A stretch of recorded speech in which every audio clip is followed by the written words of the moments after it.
मातृभाषा में अखबार छापे जाते हैं, छपाए जाते हैं, उस अखबार में ये खबर नदारत है, इस खबर को नहीं छापा गया। अब दो बातें देखिए, बहुत गंभीर बात है, सोचने वाली बात है कि अंग्रेजी का जो अखबार है टाइम्स ऑफ इंडिया, उसमें यह खबर छापी गई, और जो भाषाई पत्रकारिता है, मातृभाषा में जो अखबार छापे जाते हैं, इन अखबारों में यह खबर नहीं छापी गई। जब हमने इसका एनालिसिस किया तो इस नतीजे पर पहुंचे कि अंग्रेजी के अखबार में इस खबर को उन्होंने क्यों छापा।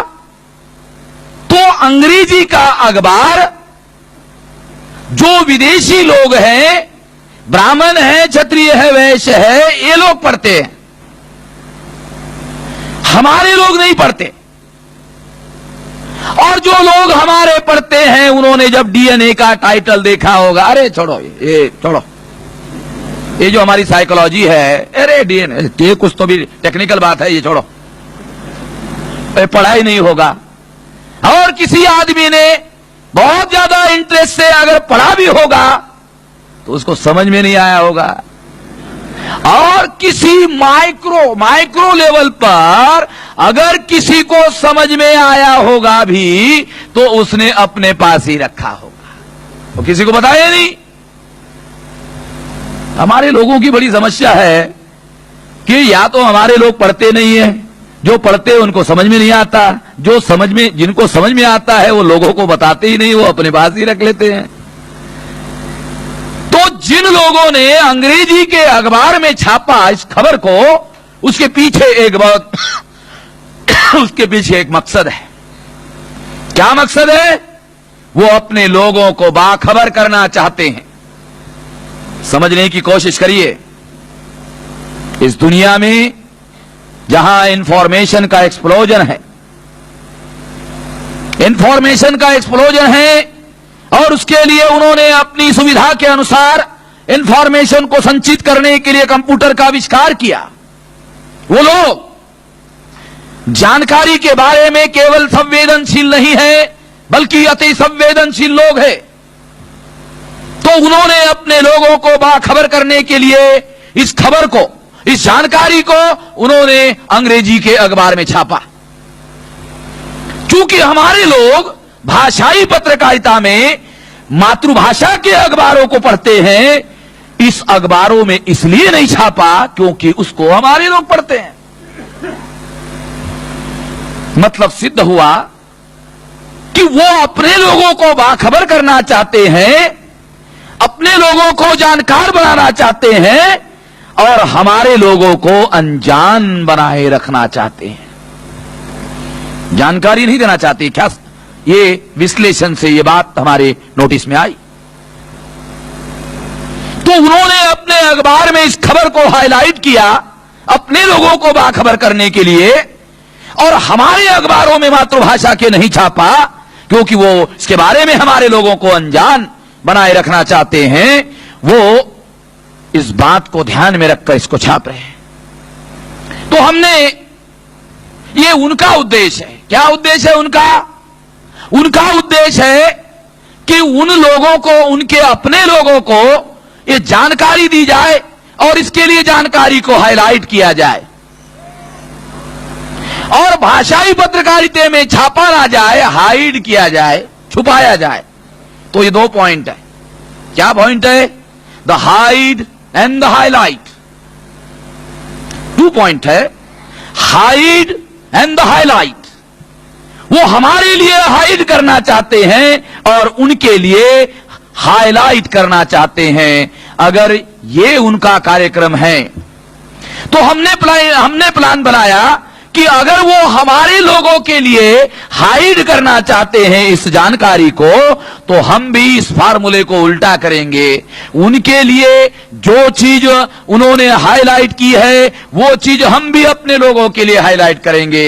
अगर उन्होंने हाइड किया तो हमने प्लान बनाया, अगर वो हाइड करते हैं तो हम हाईलाइट करेंगे। The hide and the highlight. तो हमने प्लान बनाया कि इस विषय पर सारे देश में अभियान चलाया जाए और लोगों को, अपने लोगों को बाखबर किया जाए, जिसके बारे में वो हमारे लोगों को खबर नहीं देना चाहते हैं, जानकारी नहीं देना चाहते हैं। जानकारी हथियार है, सूचना हथियार है, एक समझ लो। सूचना शक्ति का स्रोत है। बहुत लोगों को समझ में नहीं आता ये।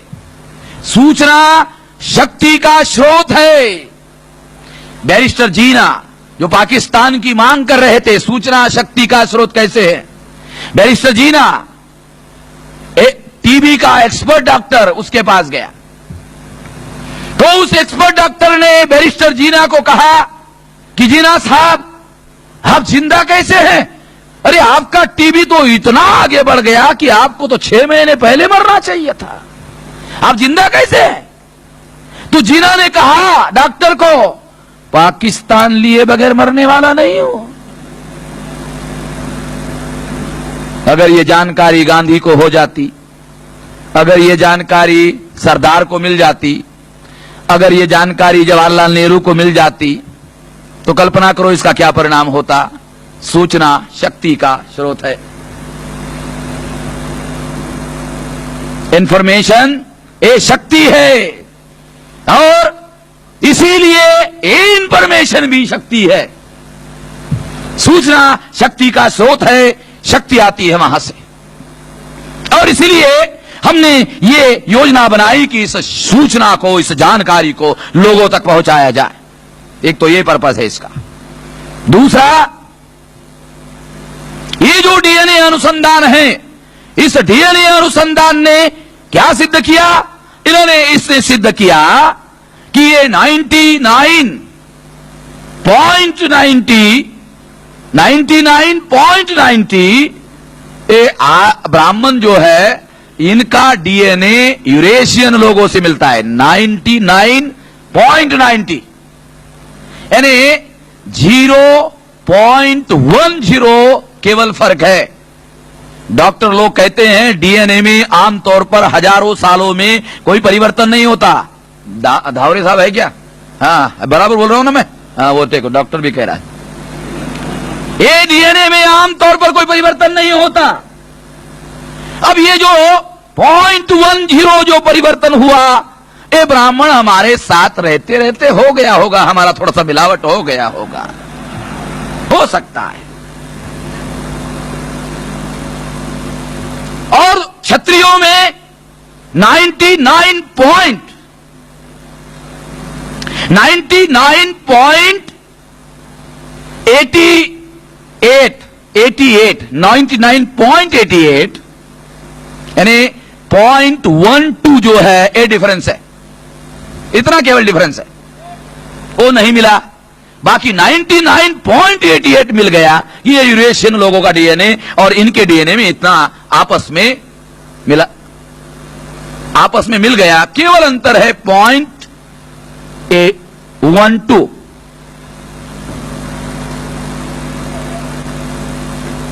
और जो वैश्य है उसका जो डीएनए है, वो डीएनए यूरेशियन लोगों के साथ मिला 99 यानी 99 में कोई अंतर नहीं है, 99 कायम है।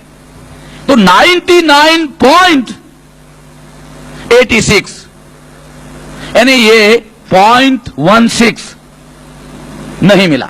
इतना ही अंतर आया, बहुत माइक्रो इतना अंतर आया। तो ये जो डीएनए में, ये डीएनए ने सिद्ध किया कि इनका डीएनए यूरेशियन लोगों से मिलता है। ये सिद्ध हो गया कि ये लोग इसके आधार पर, विज्ञान के आधार पर सिद्ध हो गया ये यहां के रहने वाले नहीं है। ये जो सिद्ध हो गया कि यहां के रहने वाले नहीं है, ये मूल निवासी नहीं है, ये सिद्ध हो गया। ये जानकारी लोगों तक पहुंचाना जरूरी है। ये दूसरा हमारा पर्पज है। तीसरा पर्पज है इसका कि जो महिलाएं हैं,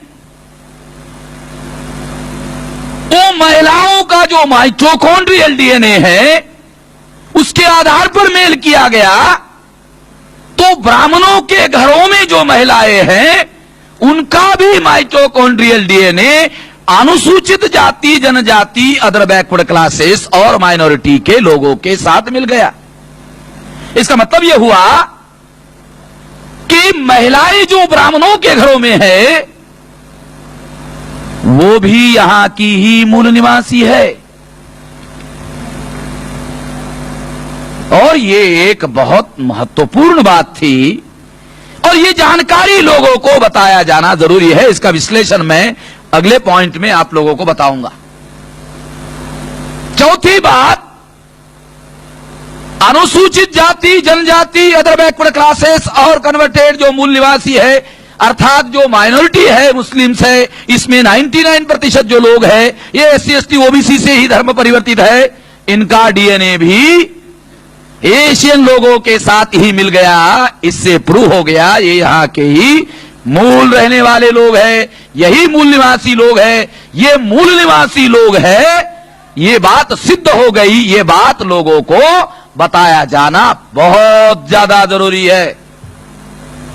तो ये बताना हमारा पर्पस है और इसके लिए ये अभियान साथियों हमने शुरू किया। अब ये पर्पस बताने के बाद में मैं चाहूंगा कि इस विषय के बारे में आपको जानकारी बताई जाए।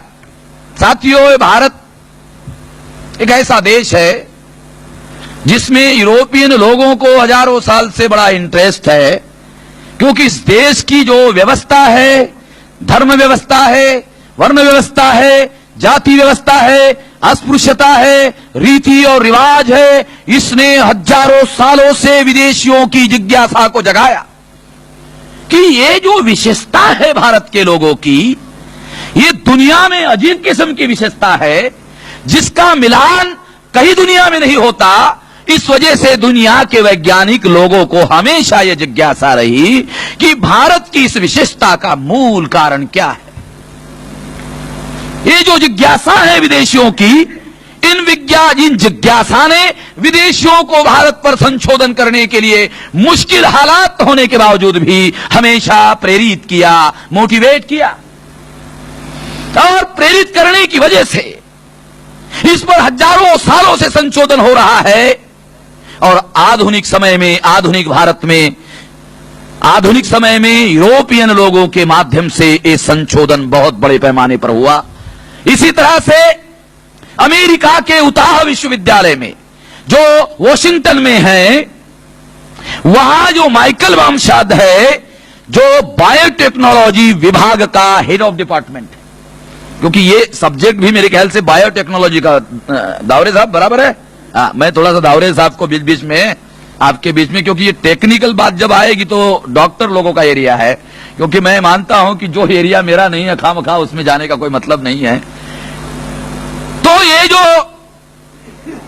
बायोटेक्नोलॉजी का जो विषय है, इस विषय का जो हेड ऑफ डिपार्टमेंट है माइकल वामशाद, उन्होंने एक जिज्ञासावश इसके लिए एक प्रोजेक्ट तैयार किया कि ये भारत के विशेषता का मूल क्या है, इसको ढूंढा जाए, इसको खोजा जाए। तो उसने एक प्रोजेक्ट तैयार किया।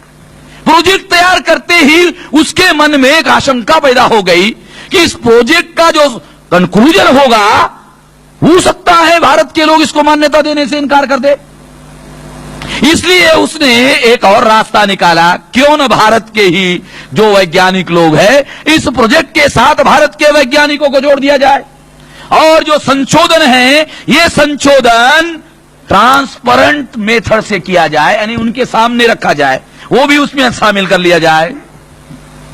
तो भारत में मद्रास यूनिवर्सिटी के बायोटेक्नोलॉजी विभाग के लोग, विशाखापट्टनम यूनिवर्सिटी के बायोटेक्नोलॉजी विभाग के लोग, और भारत सरकार का जो एक विभाग है मानववंश शास्त्र का, एंथ्रोपोलॉजी, यानी अटल बिहारी को भी अगर मानववंश के बारे में कुछ बात करनी है तो वो एंथ्रोपोलॉजी के डायरेक्टर को बुलाकर ही पूछ सकता है, क्योंकि अटल बिहारी उसका एक्सपर्ट नहीं है, वो एंथ्रोपोलॉजी के लोगों को ही पूछना पड़ेगा और किसी को नहीं पूछ सकता। तो भारत सरकार का जो विभाग है, भारत सरकार का जो विभाग है एंथ्रोपोलॉजी, मानववंश शास्त्र का, उसका भी एक ऑफिसर, उसका भी एक आदमी जो है वो इस प्रोजेक्ट में उन्होंने शामिल किया। अब क्या हुआ, अमेरिका, यूरोप और भारत के 6 लोग जो है इसमें उन्होंने साथ में एक जॉइंट प्रोजेक्ट तैयार किया। अब जॉइंट प्रोजेक्ट तैयार किया तो अभी भारत के लोग उसमें शामिल है। अभी जो भी संशोधन होगा तो भारत के लोग ही उसमें संशोधन में शामिल है। अब इसलिए इनकार करना मुश्किल है।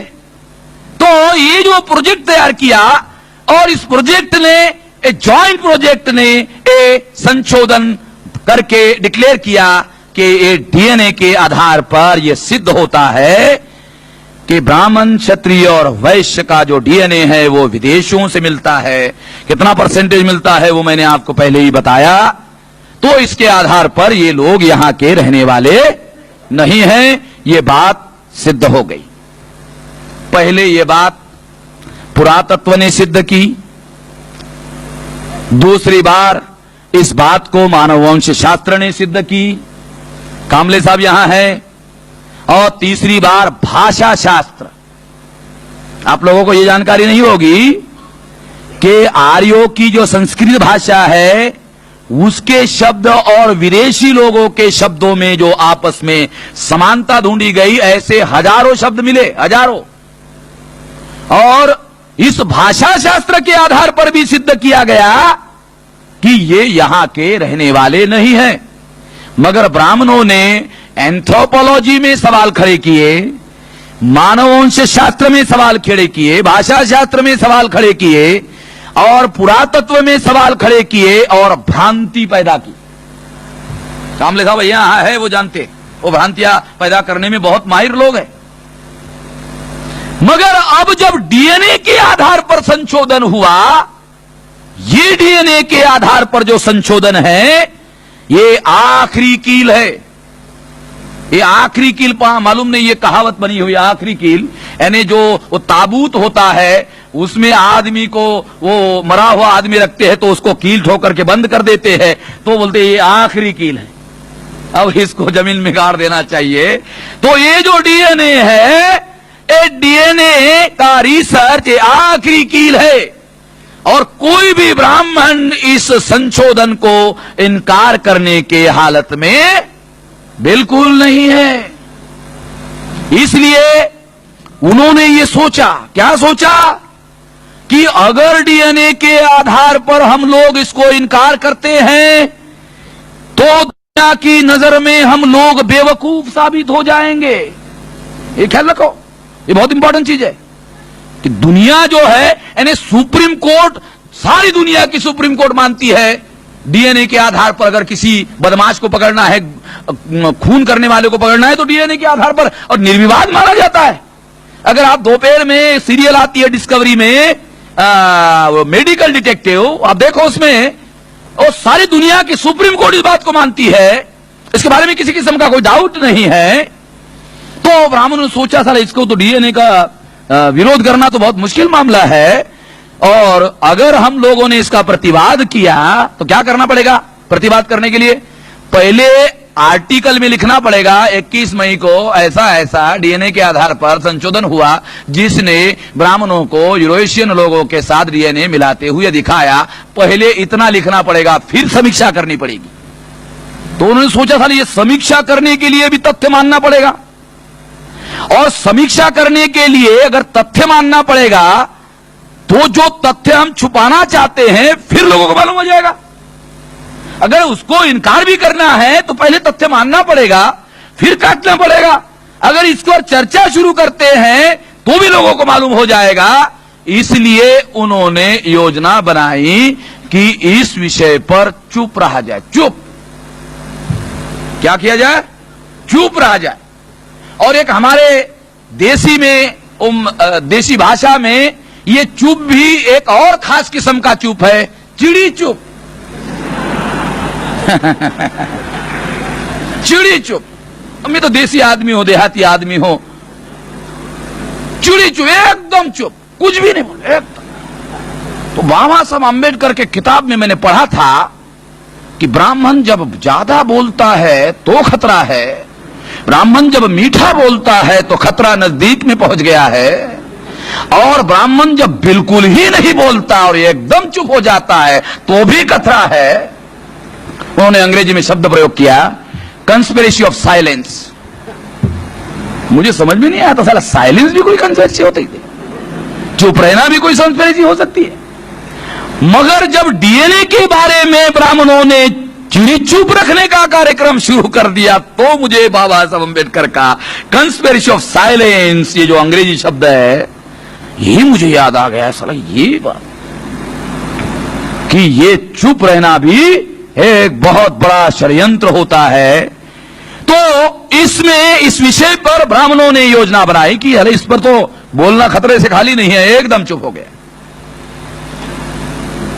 इसलिए हमने भी सोचा कि अगर वो चुप हो गया तो हमको थोड़ा सा जोर से बोल देना चाहिए, ज्यादा आवाज कर देनी चाहिए और जन जन तक इसको पहुंचा देना चाहिए। तो ये जो डीएनए का संशोधन हुआ साथियों, इस डीएनए का जो संशोधन है, इसका भारत के मूल निवासियों पर क्या क्या परिणाम हो सकता है, मैं कुछ बातें, कुछ मूलभूत बातें आप लोगों को बताना चाहता हूं। बहुत फंडामेंटल बातें, जितनी इंपॉर्टेंट चीज है उतनी ही बताऊंगा, क्योंकि बहुत सी बातें हैं। सबसे पहले भारत का संपूर्ण इतिहास जितना लिखा हुआ है सब कुछ नए तरीके से लिखना होगा। इतना परिणाम होगा, इतना गंभीर परिणाम होने वाला है।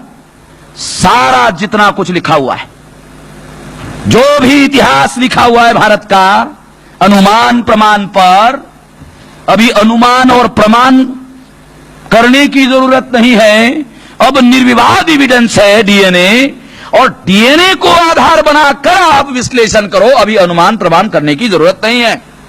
और जो लोग डीएनए को आधार बनाकर इतिहास नहीं लिखेंगे तो लोग कहेंगे ये बैकवर्ड इतिहासकार है। ये कौन सा इतिहासकार है? ये बैकवर्ड इतिहासकार है, ये बैकवर्ड हिस्टोरियन है। इतना इंपॉर्टेंट परिणाम होने जा रहा है, और अगर वो लोग ऐसा इंटरप्रिट नहीं करेंगे तो हमको इतिहास का डीएनए के आधार पर इंटरप्रिट करना होगा। तो मैं आपको इसके आधार पर कुछ डीएनए का जो संशोधन है उस संशोधन को एप्लीकेशन करके आपको थोड़ा सा विश्लेषण करके समझाता हूं, क्योंकि ये मेरा विषय है, क्योंकि ये बायोटेक्नोलॉजी ये मेरा विषय नहीं है। फिर भी ये डीएनए जो है इसका लॉन्ग फॉर्म है डीऑक्सी न्यूक्लिक एसिड। ठीक है दाऊद साहब, डीऑक्सी न्यूक्लिक एसिड, ये उसका लॉन्ग फॉर्म है। तो ये जो डीऑक्सी न्यूक्लिक एसिड है, ये डीएनए क्या है? हजारों साल पहले जो आपका पुरखा था, हजारों साल पहले जो आपका पुरखा था, उसके शरीर में जो डीएनए था, उसके 5000 10,000 साल पहले आपका जो भी पुरखा था, उसके शरीर में जो डीएनए था वही आपके शरीर में है।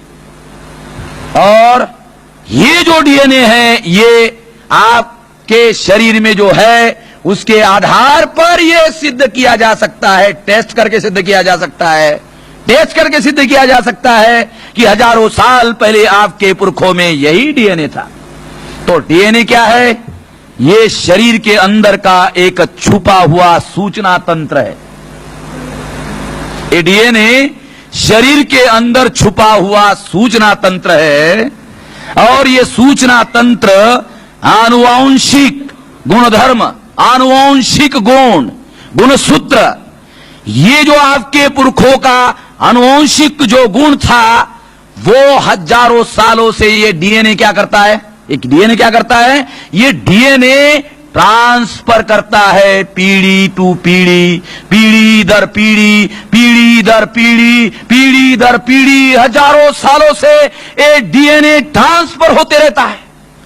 एक पीढ़ी से दूसरे पीढ़ी में, दूसरे पीढ़ी से चौथे, पांचवें, 10वें, एक ट्रांसफर होते रहता है। As it is, no change, किसी किस्म का कोई चेंज नहीं होता। और इस वजह से डीएनए आधार हुआ कि तुम्हारे पुरखे कौन थे और तुम्हारे कौन थे, उनके कौन थे और तुम्हारे कौन थे, यह सिद्ध करने के लिए डीएनए आधार क्यों हुआ? इस वजह से हुआ। यह है डीएनए। और इस आधार को अगर हम मानते हैं तो इस आधार पर थोड़ा विश्लेषण करते हैं।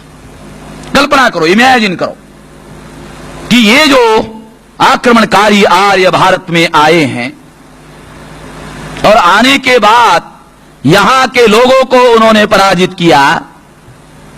पराजित करने के बाद स्वाभाविक रूप से एक बात जानने की जरूरत है कि जो आक्रमणकारी लोग होते हैं वो हमेशा अल्पसंख्याक होते हैं, और जिस देश में वो जाते हैं वहां की प्रजा बहुसंख्याक होती है, और अल्पसंख्याक और बहुसंख्याक जब आपस में साथ में आते हैं तो अल्पसंख्याक लोगों के मन में हमेशा बहुसंख्याक लोगों के प्रति इन्फीरियरिटी कॉम्प्लेक्स डेवलप होता है।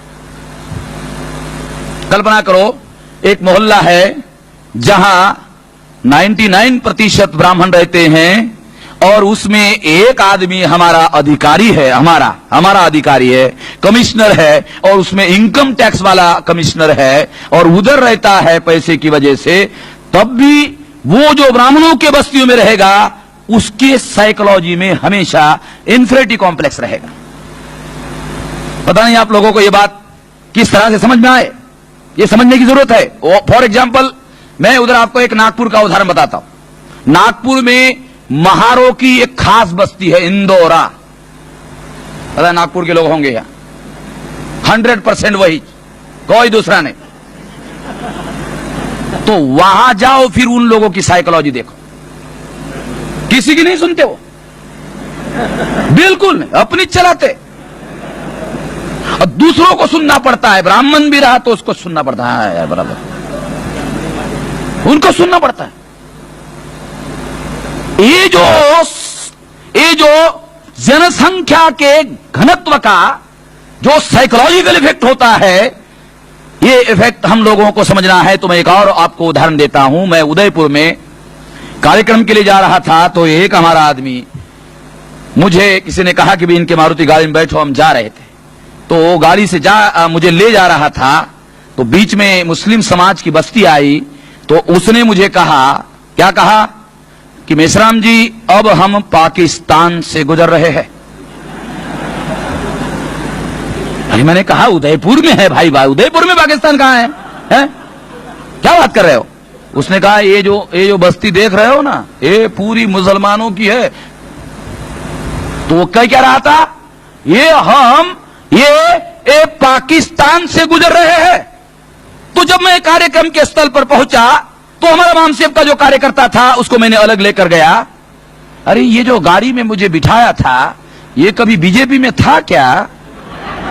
क्योंकि वो जानता नहीं है मुझे, मैं कौन हूं। मैं तो लक्षणों के आधार पर बीमारी को पहचान लेता हूं। तो उसने कहा ये 2 साल पहले उधर से आया है, ये उधर था। हाँ, मैंने कहा ये बात बराबर, ये ऐसा क्यों बोल रहा था भला मुझे, हमारा आदमी, और ऐसा क्यों बोल रहा है? वो अपनी बोली बोल नहीं रहा, वो उनकी बोली बोल रहा है। अपनी बोली बोलते आनी चाहिए, वो अपनी बोली नहीं बोल रहा है, उसकी बोली बोल रहा है। उसको अपनी बोली बोलते आना चाहिए, जो बोल नहीं रहा है, स्वाभाविक रूप से नहीं बोल रहा है।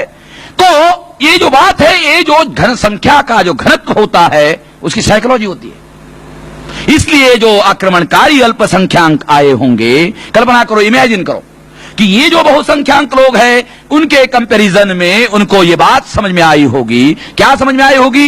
ये उनके मन में इन्फीरियरिटी कॉम्प्लेक्स, ये हीन भाव पैदा हो गया होगा।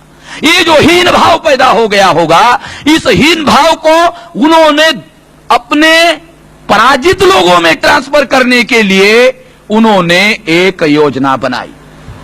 अपनी हीन भावना को दूसरों में ट्रांसफर करने के लिए। और दूसरी बात, उनके सामने एक समस्या थी, जिन लोगों को उन्होंने पराजित किया था युद्ध में, जिन लोगों को युद्ध में उन्होंने पराजित किया था, अब युद्ध में पराजित करना और गुलाम बनाना एक बात है, और बनाया हुआ गुलाम जो है उनको हमेशा के लिए गुलाम बनाए रखना ये दूसरी बात है। एक ही बात नहीं है। एक युद्ध में पराजित करके गुलाम बनाना और दीर्घ काल तक गुलाम बनाए रखना, ये दो एक नहीं है, 2 चीजें हैं, बहुत मूलभूत चीजें हैं। और इसलिए इस बात को ध्यान में रखकर अगर आप ठीक से पढ़ लो तो आपको पता चलेगा, एविडेंस है, एविडेंसेस है धर्मशास्त्रों में जो मैं बता रहा हूं उसके आधार पर, यानी डीएनए है ये एविडेंस, और जो विश्लेषण करता हूं उसका एविडेंस जो है ऋग्वेद में उपलब्ध है। क्या उपलब्ध है आपको पता चलेगा, वहां एक एविडेंस है और उसके आधार पर इस बात को बताया जा सकता है कि उन्होंने, यानी ऋग्वेद में ब्राह्मणों को देव कहा जाता था। देव, उसमें ऋग्वेद में देवासुर संग्राम, देव और असुर संग्राम, देवासुर संग्राम, इसका मतलब है ब्राह्मण अपने को देव कहते थे और ये जो मूल निवासी है उनको असुर कहते, राक्षस कहते, दैत्य कहते, दानव कहते। ये वहां लिखा हुआ आपको मिलेगा। अभी मैं बारामती गया था, शरद पवार का चुनाव क्षेत्र, वहां मराठा महासंघ का पश्चिम महाराष्ट्र का विभागीय प्रमुख, उसके साथ एक नौजवान लड़का था जिसको शादी करनी थी, तो उसने शादी करने के लिए ब्राह्मण के हाथों कुंडली निकाली। तो ब्राह्मण ने उसके कुंडली में क्या लिखा? वर्ण शूद्र, गौण राक्षस, मराठा। मैं आपको खास बात बता रहा हूं, बहुत इंपॉर्टेंट चीज है। उसको मालूम नहीं था कि उसने मुझे बताया कि ऐसा ऐसा है। मैंने कहा ऐसा है, अभी मैं भाषण में देखो कैसा उसको बोलता हूं, उसका क्या मीनिंग है हमारे लोगों को समझ में। मैंने कहा कितना पढ़ा लिखा होगा वो ब्राह्मण? होगा, बोले 4वीं 7वीं पास, ज्यादा पढ़ा नहीं था। कितना पैसा लिया? उसने कहा 501 रुपया। तो 501 रुपया हमारे आदमी ने पंडित को, ब्राह्मण को दिया और पंडित से उसने घोषित करवाया इसका वर्ण शूद्र है और ये राक्षसगण का है। ये 500 रुपया पंडित जी लो और हमें राक्षस घोषित करो। वो जानता है 4वीं पास ब्राह्मण कि इसका जो गण है वो राक्षस गण है। 4वीं पास ब्राह्मण जानता है इसका गण राक्षस है और हमें पता नहीं है हमारा वाला हम है कौन, हमको पता नहीं है। तो ऋग्वेद में ये ब्राह्मण अपने को देव कहते थे और जो देव कहते थे वो ब्राह्मण कैसे हो गए? जवाब है कैसे हो गए? तो जिन्होंने आक्रमण करके पराजित किया था उनको दीर्घकाल तक गुलाम बनाए रखना है, तो उसके लिए उनको व्यवस्था बनानी पड़ी। व्यवस्था बनाकर दीर्घकाल तक गुलाम बनाना संभव है, इसलिए उन्होंने वर्ण व्यवस्था बनाई। खास बात बता रहा हूं मैं आपको, वर्ण व्यवस्था बनाई और इस वर्ण व्यवस्था में उन्होंने जो असुर, दैत्य, दानव और राक्षस थे उनका नाम परिवर्तन करके वर्ण व्यवस्था में उनको शूद्र घोषित किया। शूद्र घोषित किया। आश्चर्यजनक बात है, अगर क्रमिक असमानता का सिद्धांत विश्लेषण किया जाए, ये क्रमिक असमानता है, तो ब्राह्मण को अधिकार है, क्षत्रिय को अधिकार है, वैश्य को अधिकार है, तो क्रम के अनुसार शूद्र को भी अधिकार होना चाहिए। मगर क्रम के अनुसार भी 3 ही वर्णों को अधिकार है और 4था वर्ण अधिकार वंचित है। अगर क्रमिक असमानता के सिद्धांत का भी विश्लेषण किया जाए तो भाई इसको 50 है तो इसको 40 है तो इसको 30 है तो इसको 20 नहीं तो साला 4-5 तो हो। क्रमिक असमानता का ही अगर सिद्धांत मान लिया जाए तो नहीं, 3 वर्णों को अधिकार संपन्न बनाया, 4थे वर्ण को अधिकार वंचित कर दिया। ये ऐसा क्यों किया? वेस्टर्न कंट्री में जो अधिकार वंचित होते हैं उसी को गुलाम कहते हैं। हमारे देश में जो अधिकार वंचित है उसको उन्होंने वर्ण व्यवस्था में शूद्र कहा और वर्ण व्यवस्था में उन्होंने अपने को ब्राह्मण घोषित किया। ब्राह्मण, क्षत्रिय, वैश्य। इसके लिए हमारे मूल निवासियों को गुलाम बनाने के लिए उन्होंने अपने को ब्राह्मण, क्षत्रिय, वैश्य 3 वर्णों में व्यवस्था बनाने के, क्योंकि यहां व्यवहारे रायपुरे साहब ने एक सवाल पूछा हुआ। रायपुरे साहब का यही सवाल है कि ये फिर ब्राह्मण अगर एक ही वंश के है, यूरेशियन है, तो उन्होंने अपने को 3 हिस्सों में क्यों बांटा? तुमको और हमको गुलाम बनाने के लिए कुछ व्यवस्था करना जरूरी था, इसलिए उन्होंने ब्राह्मण, क्षत्रिय, वैश्य, शूद्र व्यवस्था बनाया। मगर इस व्यवस्था में एक खास बात रखना, रायपुरे जी, खास बात याद रखना जरूरी है। वो क्या है? बहुत अहम चीज है कि संस्कृत भाषा में वर्ण शब्द का अर्थ होता है रंग। इसका मतलब यह हुआ कि ये जो वर्ण व्यवस्था है ये रंग व्यवस्था है। डीएनए के आधार पर विश्लेषण कर रहा हूं मैं, क्योंकि अब निर्विवाद एविडेंस हमारे साथ में है। ये जो वर्ण शब्द का संस्कृत भाषा का डिक्शनरी मीनिंग है, वर्ण शब्द का अर्थ है रंग। देख लेना डिक्शनरी में, ये मैं देख चुका हूं इसलिए आपको बता रहा हूं, छानबीन कर लेना। वर्ण शब्द का अर्थ है रंग, और ये वर्ण व्यवस्था जो है ये रंग व्यवस्था है। क्यों रंग व्यवस्था है? ये इसलिए रंग व्यवस्था है क्योंकि ब्राह्मण, क्षत्रिय, वैश्य एक ही रंग के लोग हैं, इसलिए ये अधिकार संपन्न है। और चौथे वर्ण का जो आदमी है ये उस रंग का नहीं है, इसलिए अधिकार वंचित है। डीएनए की वजह से ये विश्लेषण करना संभव है। ये कल तक संभव नहीं था। कल तक मैं इस तरह का विश्लेषण नहीं करता था। ये डीएनए के आधार पर इस तरह का विश्लेषण करना संभव हुआ। ये रंग व्यवस्था है, और अगर ये रंग व्यवस्था है तो ये रेशियल डिस्क्रिमिनेशन के आधार पर बनाई गई व्यवस्था है। ये डीएनए के आधार पर सिद्ध है। इसलिए ये जो ब्राह्मणवाद है ये रेशियल डिस्क्रिमिनेशन की आइडियोलॉजी है। वर्ण व्यवस्था रेशियल सिस्टम है। जात जो कास्ट है इसके बारे में मैं आपको बाद में बताऊंगा। ये वर्ण व्यवस्था का निर्माण दीर्घकाल तक गुलाम बनाए रखने के लिए जिन्होंने इनको पराजित किया था उन्होंने वर्ण व्यवस्था इसलिए बनाई क्योंकि व्यवस्था बनाने से दीर्घकाल तक गुलाम बनाना और बनाए रखना संभव हुआ। दूसरी बात जो महत्वपूर्ण है, ये बहुत मुश्किल सवाल था जिसका जवाब ही नहीं मिलता था। कौन सा जवाब? ब्राह्मणों के धर्मशास्त्रों ने सभी महिलाओं को शूद्र घोषित किया। अरे हम तो शूद्र है ही है, हम तो अतिशूद्र है ही है, हमारी महिलाएं भी शूद्र और अतिशूद्र है, मान लिया, मगर तुम्हारी महिलाओं को भी तुमने शूद्र घोषित किया।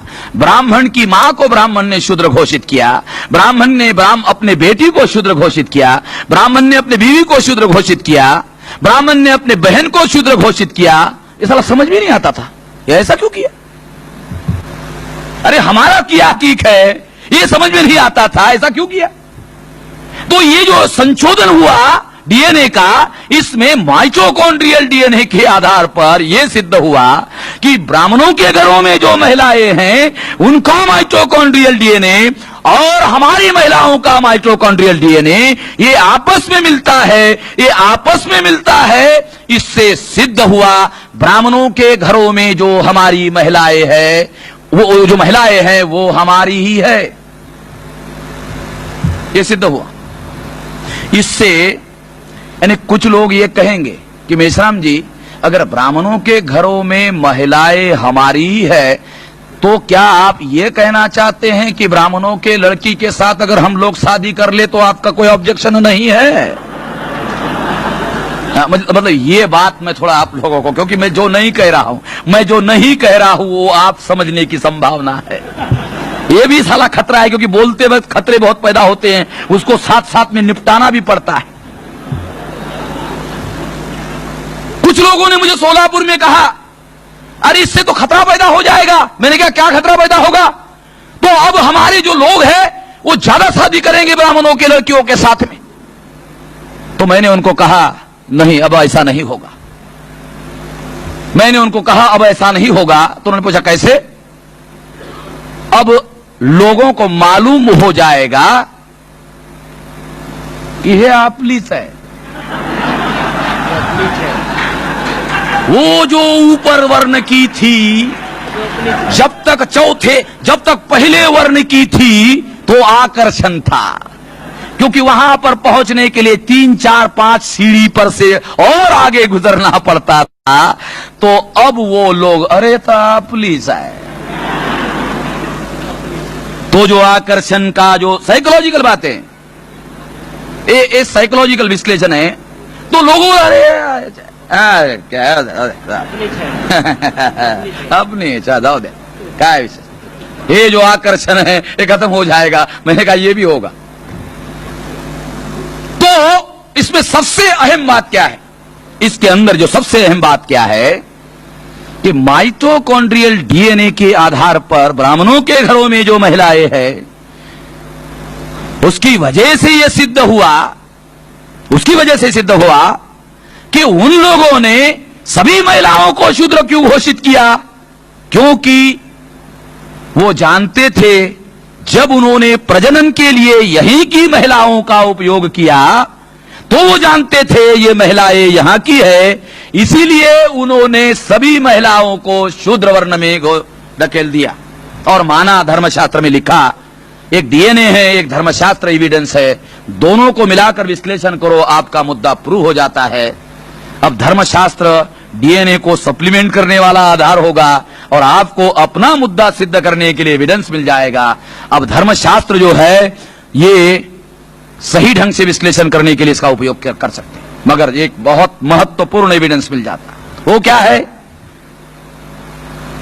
माइटोकॉन्ड्रियल डीएनए से जो प्रूव हुआ कि महिलाएं प्रजनन के लिए यहां से ली गई है, इससे एक और बहुत मूलभूत सिद्धांत सिद्ध हुआ कि आर्य जो है वो स्थलांतरित नहीं हुए थे, वो आक्रमण के ही उद्देश्य से आए थे।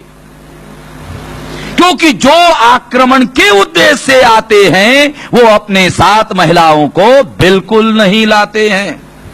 देखो एक डीएनए किस तरह से चीजों को एकदम क्लियर करता है, ट्रांसपेरेंट, एकदम क्लियर। अब ये मेरा विषय है, डॉक्टर धावरे का विषय नहीं है, ये मेरा विषय है। डॉक्टर धावरे चाहे कितनी भी कोशिश करे या कोई भी डॉक्टर कितनी भी कोशिश करे, वो टेक्निकल मामला है बायोटेक्नोलॉजी का, ये मेरा विषय है। ये मैं बता सकता हूं कि इसका क्या इंपैक्ट पड़ेगा, इंप्लीकेशन क्या होगा। ये बहुत गहरी बात है, इसको एक प्रिंसिपल को एप्लीकेशन करना पड़ता है, एप्लीकेशन करके तीसरा एक मुद्दा कंक्लूड करना पड़ता है, बहुत मुश्किल एनालिसिस का मामला है ये। तो इस तरह से प्रूव हुआ कि आक्रमण के ही उद्देश्य से आर्य भारत में आए थे और इसी वजह से वो आज तक उनका जो आक्रमणकारी स्वभाव है वो बना हुआ है, आज तक। ये बात हमारे सामने सिद्ध होती है साथियों। तो ये जो महत्वपूर्ण बात है ये पहले सिद्ध करना संभव नहीं था, निर्विवाद रूप से सिद्ध करना संभव नहीं था, अभी निर्विवाद रूप से सिद्ध करना संभव है।